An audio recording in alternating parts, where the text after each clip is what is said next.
देखिए, इधर उधर की बात न करके सीधा पॉइंट पे आते हैं। अगर साधना के समय आपके शरीर में अकड़न होना, दर्द होना, बेचैनी होना, घबराहट होना, परेशानी होना, पसीना आना, ये सब कॉमन बात है, साधनाओं में होता है। ये कोई विशेष बात नहीं, इनके लिए आपको परेशान नहीं होना चाहिए। और ना ही कोई ये बहुत बड़ी समस्या है, ना ही इसको इतना इशू बनाना चाहिए। ये साधनाओं में होने वाली एक्टिविटीज़ हैं जो शरीर के अंदर में होती हैं। जब आप साधनाएं करेंगे तो निश्चित रूप से शरीर में परिवर्तन आता है ना। आपकी साधना क्रिया से आता है, क्योंकि आपका पूरा शरीर सांसारिक है और सांसारिक दिनचर्या के अनुसार ही है। लेकिन आपने इसमें कुछ नई क्रियाएं चालू की हैं, तो उन क्रियाओं के लिए वो तैयार नहीं होता है, तो उसमें ये सब परिवर्तन आना प्रारंभ हो जाते हैं। तो ऐसा नहीं है कि किसी को अकड़न शरीर में हो रही तो सबको होती हो। इस अकड़न के भी कई तरीके होते। किसी को जरा जरा से गांठों पे दर्द होता है, रीढ़ की हड्डी पर पीछे किसी गांठ पे दर्द होता है, किसी को ऊपर की गांठ पे होता है, कुछ निचली में गांठ में होता है, किसी को मध्य में होने लगता है। तो ये दर्द भी अलग अलग भांति से लोगों के अलग अलग शरीरों में होते हैं। इसलिए ये भ्रमजाल नहीं है, इस भ्रमजाल से बाहर निकलिए। रीढ़ में अकड़न आती है, ये निश्चित है। जब आप मेरुदंड के स्थिर होकर के बैठते हैं सीधे में, तो उस पर जोर पड़ता है। जब उस पर जोर पड़ेगा, कभी आप इस तरह से बैठे नहीं हैं, सामान्य जीवन जीते रहे हैं, कार्य करते रहे हैं, लेकिन जब साधना के लिए आप बैठेंगे तो उस मेरुदंड पे जोर पड़ता है, जिसे पहले से अभ्यास नहीं है, तो उसमें तनाव आना निश्चित है और उसमें अकड़न होना निश्चित है।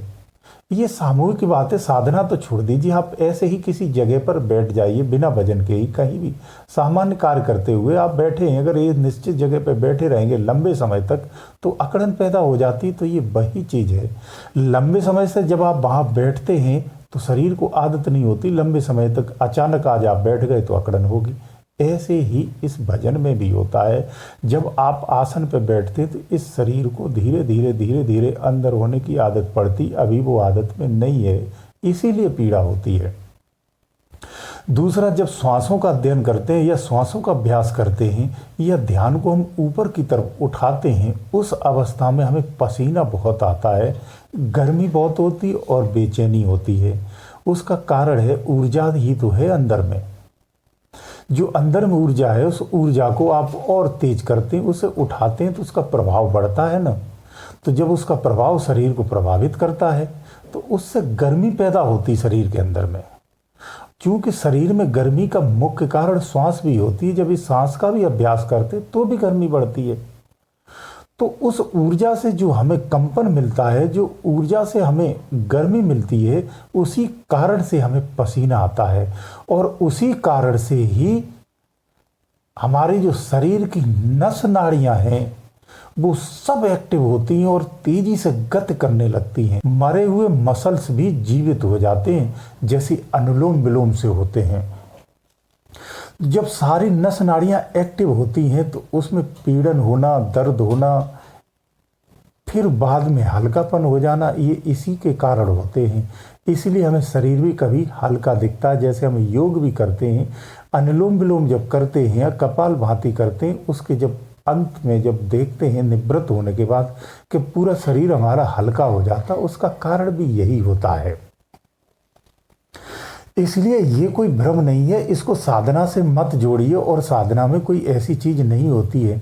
साधनाओं को इसीलिए धीरे से किया जाता ताकि ये शरीर धीरे धीरे कन्वर्ट हो सके, तो आपके शरीर में कोई क्षति ना हो। किसी रॉड को, किसी लकड़ी को अचानक से मोड़ेंगे तो टूट जाती है, सेम ही शरीर की भी होती है। इसे धीरे धीरे आदत में लाना होता है। तो कुछ लोग ये समझ लेते हैं कि अकड़न हो रही तो हमारे अंदर में नेगेटिव एनर्जी है या कोई जादू हो रहा है, अंदर में कुछ ऐसा हो रहा है। ये सब नहीं होता है, ये उसकी वजह से नहीं होता। ये स्वाभाविक क्रियाएं जितने भी साधक साधनाएं करते उन सब को होता है। ये भ्रम आपका दूर होना चाहिए। मेरा कोशिश रहता आपके छोटे छोटे जो भ्रम है उनको दूर किया जाए।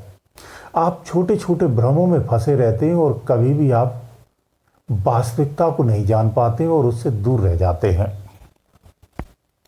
दूसरा, आप अपने ध्यान को शरीर के जिस भी हिस्से पर लगाते हैं, उस हिस्से पर अगर ध्यान से रोज अभ्यास कर रहे हैं तो उस स्थान पर हलचल होती है।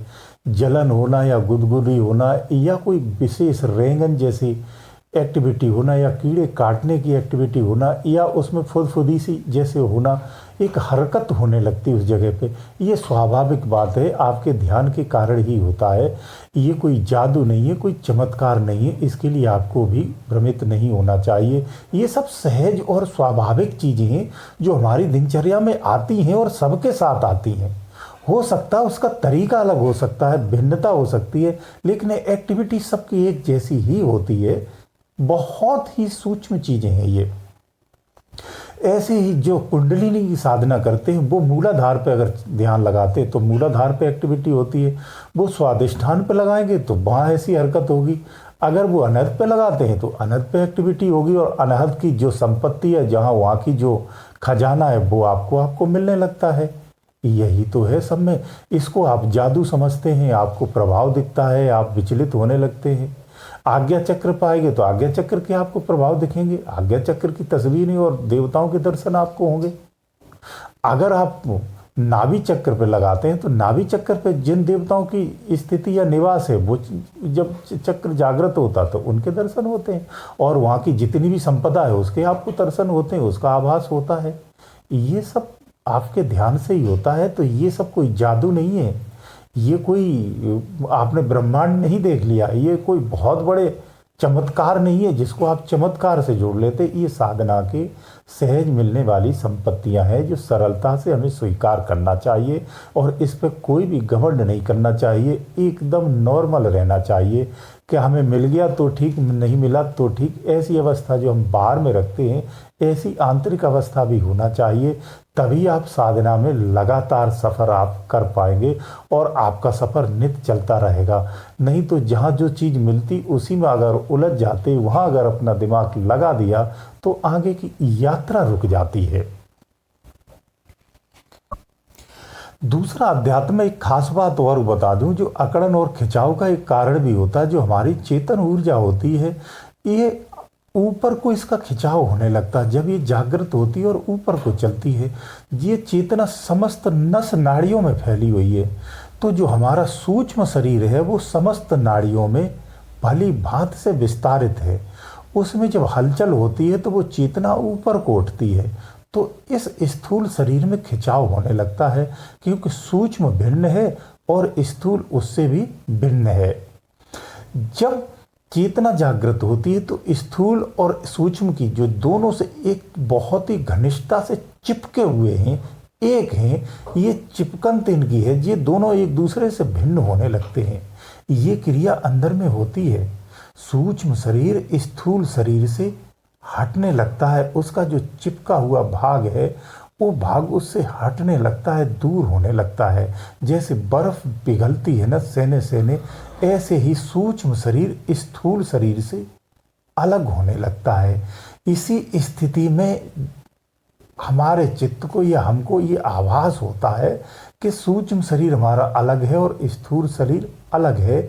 जब हमारा स्थिति ध्यान की थोड़ी उत्तम अवस्था में पहुंच जाती है, तब प्रारंभिक अवस्था में यही क्रिया जब प्रारंभ होती है, इसी कारण से हमारे शरीर में उथल पुथल होती है और सबसे ज़्यादा अकड़न होती है, जकड़न होती है और छोटे छोटे पॉइंटों पे दर्द भी होने लगता है।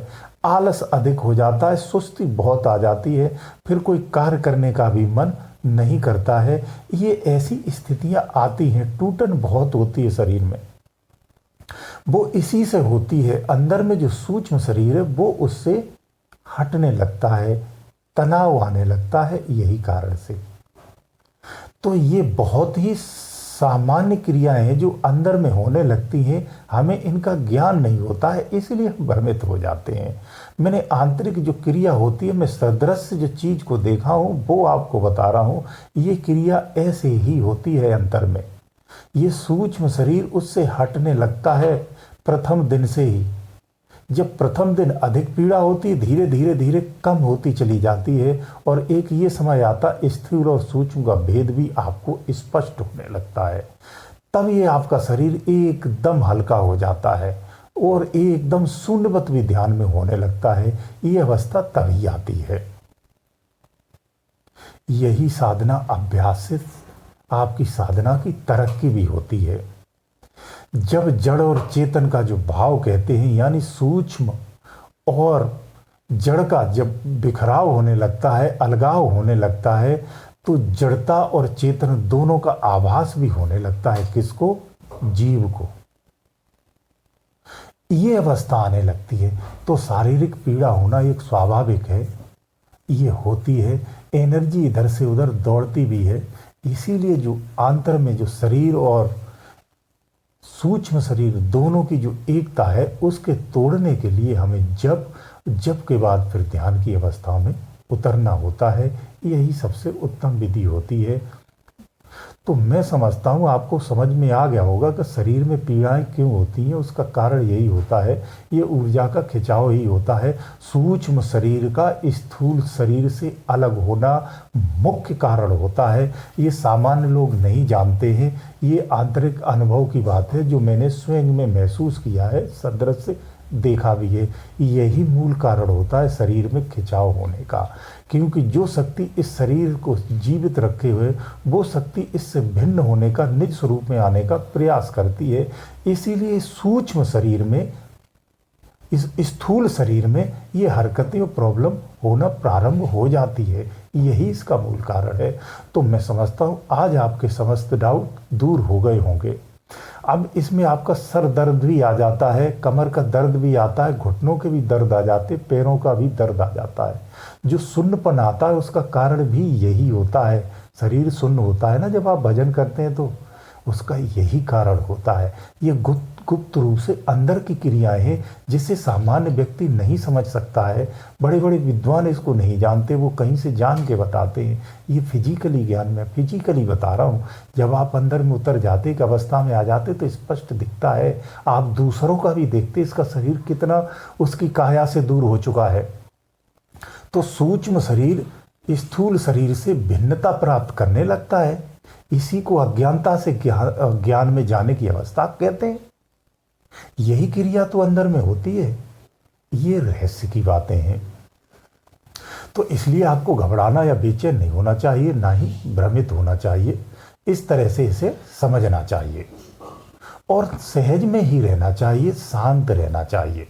साधक के लिए बहुत आवश्यक होता है। गुरुदेव दयालु।